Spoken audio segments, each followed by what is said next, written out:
નમસ્કાર મિત્રો, stop drop વોટરમાંથી હું કેતન મહેતા મારી યુટ્યુબ ચેનલ સ્ટોપ ડ્રોપ વોટરમાં આપ લોકોનું સ્વાગત કરું છું. મિત્રો, જો તમે અમારી ચેનલને સબસ્ક્રાઇબ નથી કરી તો અત્યારે જ કરી લો અને અમારો નંબર પણ સેવ કરી લો, કારણ કે આજે નહીં તો કાલે આપને આ નંબરની જરૂર પડશે જ. શું કામ?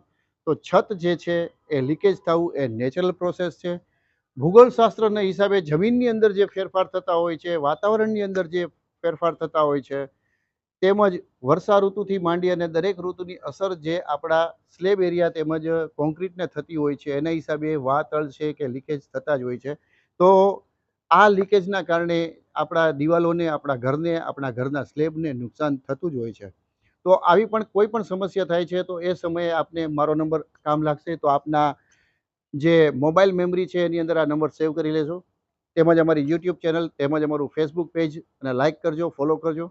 મિત્રો, અહીંયા આગળ હું એક વાત એ લઈને આવ્યો છું કે ઘણા લોકો ભેજથી બચવા માટે અલગ અલગ ઉપાયો કરતા હોય છે.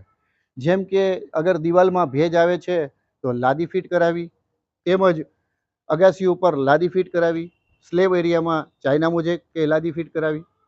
આવા અનેકો માધ્યમ છે. એવી જ રીતના હમણાં એક નવું જોવા મળ્યું છે કે ઘણા લોકો માર્બલ પેસ્ટ કરાવે છે. મિત્રો, અહીંયા મારો કોઈ સાથે વિરોધ નથી. માર્બલ પેસ્ટ પણ સારી વસ્તુ છે, પણ એક વસ્તુ સમજવા જેવી છે કે માર્બલ પેસ્ટ હોય, લાદી હોય કે ચાઇના મોઝેક હોય, પાણી છે એ કોઈને મૂકતું નથી.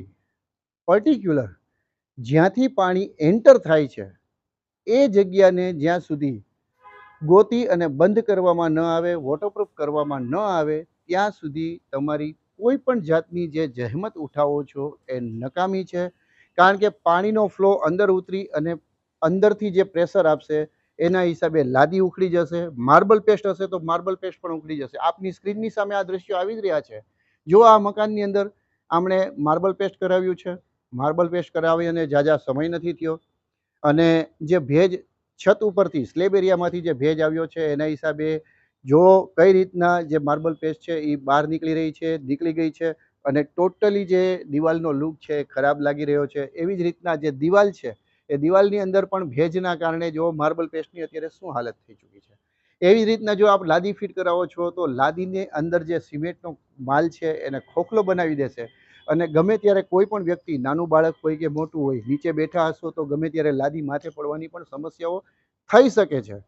આવું બનવું એક શક્યતા દર્શાવે છે, કારણ કે પાણી જે છે એ પર્ટિક્યુલર જ્યાંથી લીક થઈ રહ્યું છે એ જગ્યા ગોતી અને બંધ કરવામાં ન આવે ત્યાં સુધી લીકેજ એ થતું રહેશે અને દિવાલમાં પાણી ઉતરતું રહેશે અને દિવાલ સ્લેબને એ નુકસાન કરતું રહેશે.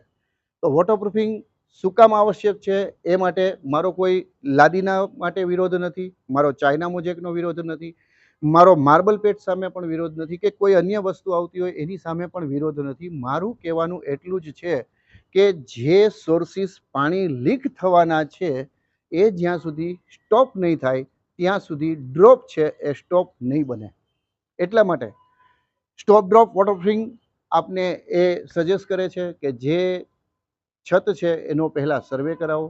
સર્વે કરાવ્યા પછી જો આપને 100% એવો ખ્યાલ આવે છે કે પાઇપલાઇન લીકેજ છે, છત લીકેજ થઈ રહી છે કે અન્ય કઈ કારણોસર લીક થઈ રહ્યું છે, તો પહેલાં એનો ઈલાજ કરવો પડશે. ત્યારબાદ આપની કોઈ પણ એપ્લિકેશન છે એ વ્યાજબી છે. તો આવી કોઈ પણ માહિતી જોતી હોય, ઇન્ક્વાયરી કરવી હોય તો મારો જે નંબર છે એ આપની સ્ક્રીન ઉપર નીચે હાઇલાઇટ થઈ રહ્યો છે. આ નંબર ઉપર આપ મને સંપર્ક કરી શકો છો. બોલાવતા પહેલાં મિત્રો આ વાતની પણ નોંધ લેજો કે મારો વિઝિટ ચાર્જ એપ્લિકેબલ છે.